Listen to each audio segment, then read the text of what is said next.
लग्नाची बेडी या मालिकेच्या 15 फेब्रुवारीच्या भागामध्ये विशालने सिंधूसाठी गजरा आणलेला असतो. गजरा बघून सिंधूला राघव आणि तिचे काही क्षण आठवतात. तिला आठवतं राघवने तिच्यासाठी गजरा आणलेला असतो आणि सिंधू, बघ मी तुझ्यासाठी काय आणलंय असं म्हणत तिला तो गजरा हातात देत सिंधू म्हणते, अच्छा स्क्रूड्रायव्हर आणलात का? राघव म्हणतो, काय बोलतेस तू, तुझ्यासाठी गजरा आणलाय असं म्हणत तो आता सिंधूच्या डोक्यामध्ये गजरा माळायला लागतो. ते सगळे रोमॅन्टिक क्षण सिंधूला आता आठवत असतात आणि आता इकडे समोर विशाल बसलेला असतो. विशाल सांगतो, सिंधू गजरा घालू का मी डोक्यात तुझ्या? सिंधू म्हणते, नको आत्ता नको, मी नंतर घालीन असं म्हणत सिंधू तो गजरा हातात घेते. त्यावरती सिंधू म्हणते, म्हणजे काल जे घडलं ना, राघव तुमच्यावरती रागवले त्यासाठी मी माफी मागते, म्हणजे तुम्ही चुकीचे नव्हतात हे मला माहिती आहे. यावरती विशाल म्हणतो, ती गोष्ट मी कधीच विसरून गेलोय, तू पण विसरून जा ती गोष्ट. खरं तर मी तुला सॉरी म्हटलं पाहिजे, कारण ना त्यावेळेला माझं तुझ्याकडे लक्ष नव्हतं. यावरती सिंधू म्हणते, नाही नाही, तुम्ही सॉरी म्हणायची खरंच काही गरज नाही आहे, तुम्ही ते जाणून बुजून केलेलं नाही आहेत. विशाल म्हणतो, कसं आहे ना, बायकोने नवऱ्याची माफी मागितली तशीच नवऱ्याने बायकोची माफी मागितली तर काही बिघडत नाही आहे. ज्याची चुकी असेल त्यांनी माफी मागावी ना, असं म्हणत विशाल आपल्या चांगुलपणाचं प्रदर्शन करत असतो. तितक्यात तिथे राघव येतो आणि टेस्ट घेण्यासाठी हीच योग्य वेळ आहे असा विचार करत असतो. तितक्यात सिंधू म्हणते, मला न संध्याकाळच्या फंक्शनची जरा आवराआवर करायची आहे, मी निघू का? यावरती आता विशाल म्हणतो, ठीक आहे. आणि सिंधू गेल्यावरती विशाल म्हणतो, मला जास्त माज दाखवतेस का? तुझा माज मी आता कसा उतरवतो ना तेच बघ. लग्न एकदा होऊ दे, मग विशाल कर्णिक काय चीज आहे हे तुला समजेल. तितक्यात तिथे राघव येतो आणि विशाल, काय चाललंय तुझं? मला तुझ्याशी महत्त्वाचं बोलायचं आहे. जे काही घडलं ना त्यासाठी मला तुझी माफी मागायची आहे. विशाल म्हणतो, नाही रे, मी ते कधीच विसरलोय. यावरती राघव म्हणतो, नाही पण मला तुझ्याकडून माफी हवी आहे आणि त्यासाठी मला तुझ्याकडून तुला एक बॅचलर पार्टी द्यायची आहे. विशाल नको नको म्हणत असताना सुद्धा आता राघव त्याला बॅचलर पार्टी देण्यासाठी म्हणजेच दारू पाजण्यासाठी आतमध्ये घेऊन जातो, जेणेकरून दारू पाजून त्याच्या तोंडातून सगळं सत्य बाहेर काढता येईल. हा आता असते खरी तर राघवची टेस्ट.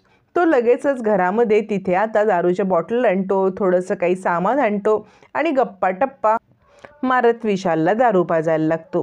विशाल मात्र आता दारू पिता पिता गप्पा मारायला लागतो. त्यावेळेला राघव म्हणतो, कसं आहे ना, म्हणजे तुला एक प्रश्न विचारू का? कॉलेजमध्ये असताना तू इतका हँडसम आणि असा दिसायला एकदम डॅशिंग वगैरे, तर मला एक गोष्ट सांग, तुला काही गर्लफ्रेंड वगैरे किंवा तुला कोणी आवडायचं, तू कोणाला प्रपोज केलंस असं काही? यावरती विशाल सांगतो, हो मला एक मुलगी आवडायची. राघव म्हणतो, मग कधी तिला प्रपोज वगैरे? विशाल विचार करत असतो, म्हणजे तुला माझ्याकडून सगळं सत्य काढून घ्यायचं आहे हे मला कळतंय, पण तू मला 10 दारूच्या बॉटल पाजल्यास ना तरीसुद्धा मी सत्य काही सांगणार नाही. असा विचार करत असताना सिंधू येते आणि काय चाललंय राघव तुमचं? म्हणजे आपल्या घरामध्ये दारू प्यायली जात नाही हे तुम्हाला माहिती आहे ना, आणि तरीसुद्धा तुम्ही इथे दारूच्या बाटल्या मांडून बसलेत, हे मला काही पटत नाही असं म्हणत सिंधू आता चिडलेली असते. त्याच वेळेला मात्र आता विशाल म्हणतो, सिंधू म्हणजे सॉरी हां, मी खरं तर दारू जनरली पित नाही, पण राघवने इन्सिस्ट केलं त्यामुळे, असं म्हणत तो आता दारूची बॉटल बाजूला ठेवतो. त्यावेळेला सिंधू म्हणते, कसं आहे ना, संध्याकाळच्या फंक्शनची तयारी करायची आहे आणि त्यासाठी आपल्यालासुद्धा तयार व्हायचं आहे. राघव चला बरं तुम्ही. आणि मग विशाल निघून गेल्यावरती ती राघववरती चिडते आणि राघव तुमचं काय चाललंय, तुम्ही असं का वागता? एक तर सकाळी त्या विशालवरती ओरडलात, त्यानंतर तुम्ही त्याला दारू पाजताय, मला तुमचं वागणं हे काही कळतच नाही आहे. राघव म्हणतो, ते काही नाही आहे. यावरती सिंधूला तो समजवण्याचा प्रयत्न करतो की विशाल तुझ्यासाठी चांगला मुलगा नाही आहे, पण आता मात्र इकडे सिंधू ऐकायला तयार नसते. राघव समजवत असतो, सिंधू तिकडून निघून जाते. राघव तिच्या मागोमाग, ऐक ना सिंधू, ऐक ना सिंधू असं म्हणत आता मात्र तिच्या मागोमाग यायला निघतो. तोपर्यंत सिंधू किचनमध्ये गेलेली असते. राघव आता रूममध्ये येतो आणि सिंधू, अगं तुला कसं कळत नाही आहे, विशाल तुझ्यासाठी चांगला मुलगा नाही आहे, हेच मी तुला समजून सांगण्याचा प्रयत्न करत आहे असं म्हणत तो आता फोटो हातात घेतलेला असतो. तेवढ्यात तिथे सिंधू येते आणि सांगते, हे घ्या लिंबू पाणी, आत्ता घरातले सगळे येतील आणि तुम्हाला या अवस्थेत बघतील आणि त्यांना खूप धक्का बसेल, त्यामुळे लिंबू पाणी तुम्ही पिऊन घ्या असं म्हणत ती आता राघवला लिंबू पाणी देते. त्याच वेळेला राघव म्हणतो मला लिंबू पाणी नको आहे. सिंधू म्हणते प्या लवकर. असं म्हणत जबरदस्ती सिंधू आता राघवला लिंबू पाणी प्यायला लावते आणि हा क्षण साधून तिकडे आता राणी येते आणि काय चाललंय तुमच्या दोघांचं? सिंधू तुझं काय चाललंय? माझ्या नवऱ्याला तू जाळ्यामध्ये ओढण्याचा का प्रयत्न करत आहेस? असं म्हणत सिंधूवरती चिडते. त्यावेळेला राघव म्हणतो राणी तू काय बोलतेस? तर आता राणी सांगते हो ही सिंधू तुला लग्न तरी करायचं आहे की नाही, की लग्नाचं उगाचच तू नाटक करत आहेस? असं म्हणत ती सिंधूवरती चिडते आणि सिंधू तिला समजवण्याचा प्रयत्न करत असते. हा सगळा आरडाओरडा चालू असताना तिकडे आता राजश्री येते. राजश्री सांगते काय चाललंय तुमच्या दोघींचं? घरामध्ये संगीत आहे, संगीताची तयारी करायची की नाही? तिकडे आता रुक्मिणी वहिनी त्या तिकडे पूजेमध्ये व्यस्त आहेत, त्यामुळे घरामध्ये एकटी राणी तुलाच सगळं करायचं आहे. तुला कळतंय का काय चाललंय ते? घरामध्ये चाललेल्या गोष्टी आता तुला पुन्हा मी सांगायला हवेत का? असं म्हणत राजश्री सांगते की हे बघ वहिनी काही येतील असं मला वाटत नाही आहे, त्यामुळे मला वाटतंय फक्त आणि फक्त आपल्यालाच तयारी करावी लागेल. यावरती सिंधू विचार करत असते म्हणजे काकू इतक्या का तयारी करत आहेत? इतकी सगळी तयारी माझ्या लग्नासाठी अट्टाहास करून काकू करतायत. नक्की काकूंच्या मनात काय आहे? म्हणजे आता एवढं सांगितलेलं आहे गुरुजींनी की माझ्या लग्नानंतर माझ्या जीवाला धोका आहे, तरीसुद्धा काकूंना अट्टाहासाने हे लग्न करायचं आहे आणि इतकी पूजा वगैरे करतायत. नक्कीच याच्यामागे काहीतरी आहे असा विचार करत सिंधू आता संध्याकाळी असणाऱ्या पूजेच्या तयारीला लागते.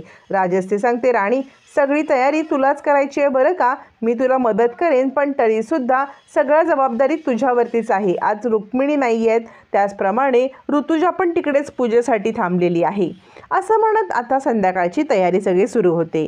सगळे संगीताची तयारी होते. आता मात्र विशाल त्याची आई सगळेच जण आलेले असतात. विशालची आई सगळं डेकोरेशन बघते आणि तुम्ही खूप सुंदर डेकोरेशन केलं आहे असं म्हणत आता मात्र त्यांचं कौतुक करते.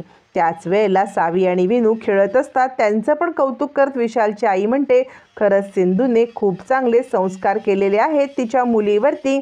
यावरती मात्र आता रत्नाकर म्हणतो हो आमच्या सिंधूने खूप चांगले संस्कार केलेले आहेत.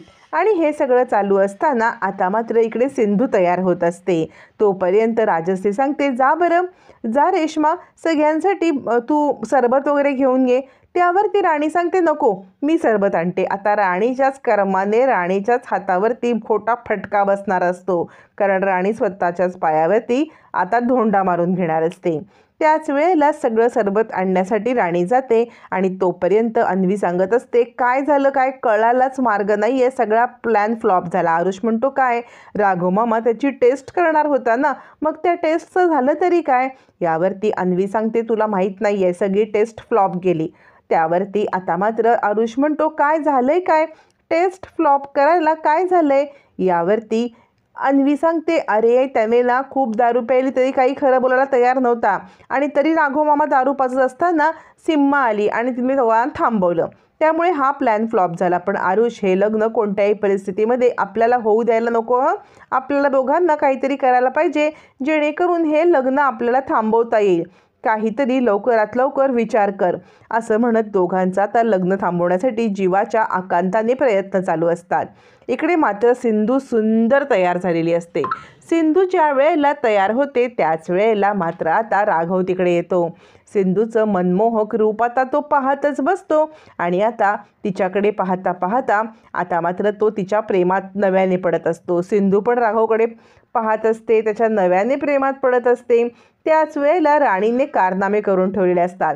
राणी सगळ्यांना सरबत आणायला जाते, त्यावेळेला मुद्दाम सरबतामध्ये ती आता काहीतरी असं मिसळते की ज्याच्यामुळे आता राघव आणि सिंधू हे एकदम मनमुराद होऊन नाचायला लागतात. दोघंजण एकमेकांच्या मिठीत असतात आणि आता विशाल आणि मधू दोघंजणं शॉकमध्येच जातात.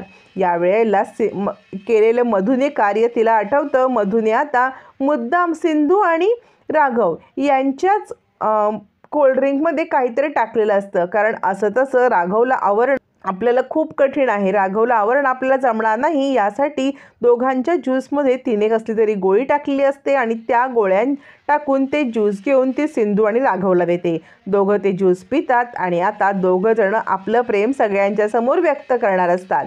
मधूने आपल्याच पायावरती धोंडा मारून घेतलेला असतो. त्यामुळे आता मात्र हे लग्न मोडत सिंधू आणि राघव कसे एकत्र येणार पाहणं फारच रंजक ठरणार आहे.